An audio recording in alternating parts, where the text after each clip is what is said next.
আসসালামু আলাইকুম। Daily cooking by বকুল চ্যানেলে স্বাগতম। আমি আজকে আরেকটি রেসিপি নিয়ে হাজির হয়েছি। আমি আজকে বানিয়ে দেখাবো ফুলকপির পাকোড়া।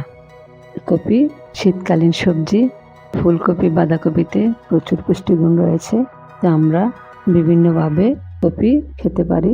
আমি একটি নাস্তা রেসিপি আজকে তৈরি করব, আপনাদের সাথে শেয়ার করব। আমি এখানে বাটিতে সামান্য পানিতে আনিয়েছি, লবণ দিয়ে দিলাম। এভাবে ছোট করে ফুলকপিগুলো কেটে নিয়েছি। পানিতে আমি 10 মিনিট ভিজিয়ে রাখবো। ফুলকপির গায়ে ময়লা পোকা থাকলে বের হয়ে যাবে। এখানে আরেকটা বাটি নিয়েছি, দিয়ে দিলাম হাফ চা চামচ রসুন পেস্ট, হাফ চা চামচ আদা পেস্ট, স্বাদ মতো লবণ, হাফ চা চামচ মরিচের গুঁড়া, সামান্য হলুদের গুঁড়া,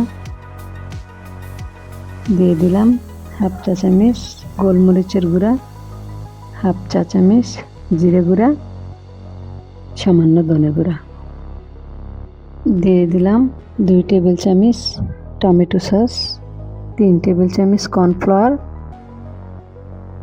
1/3 কাপ ময়দা। পানি দিয়ে ভালোভাবে মশলাটা মিশিয়ে নিতে হবে। একটা ঘন ব্যাটার তৈরি করে নিব।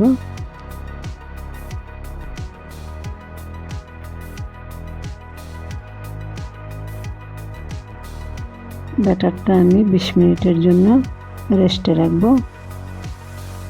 20 মিনিট পর ফিরে এসেছি।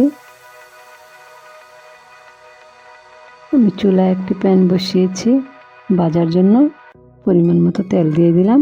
ডুবো তেলে ভাজতে হবে, সেভাবে আমি দিয়েছি। কপিগুলা ভালোভাবে ধুয়ে পানি ঝরিয়ে নিয়েছি। যে ব্যাটারটা গুলিয়ে রেখেছিলাম সেটা দিয়ে মাখিয়ে নিচ্ছি। ভালোভাবে মাখিয়ে মিশিয়ে নিতে হবে।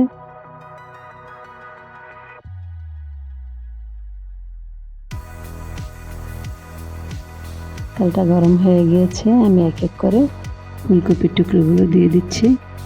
লোয়ার থেকে একটু বাড়িয়ে দিতে হবে চুলাটা। সময় নিয়ে উল্টে পাল্টে ভাজতে হবে। যেহেতু আমি কাঁচা ফুলকপিটা দিয়ে করেছি, সেই জন্য সময় নিয়ে ভাজতে হবে যেন ভালোভাবে সিদ্ধ হয়।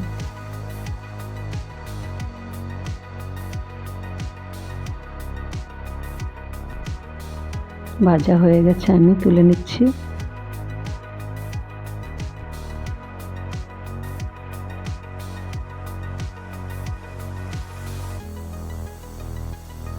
দেখুন কতটা দারুণ লাগছে, খেতে অসাধারণ। টাটকা শীতকালীন কপির এই পাকোড়াটা খেতে অসম্ভব মজার। দেখুন দারুণভাবে সিদ্ধ হয়েছে, একভাবে মিলে যাচ্ছে। শীতকালীন সবজি দিয়ে বিকালে এভাবে আমরা ঝটপট ফুলকপির পাকোড়াটি বানিয়ে নিতে পারি। খালি মুড়ির সাথে খেতে খুবই ভালো লাগে। এভাবে আপনারা বানিয়ে খেয়ে দেখুন, আশা করি আপনাদের কাছেও ভালো লাগবে। ভিডিওটি ভালো লাগলে শেয়ার করুন।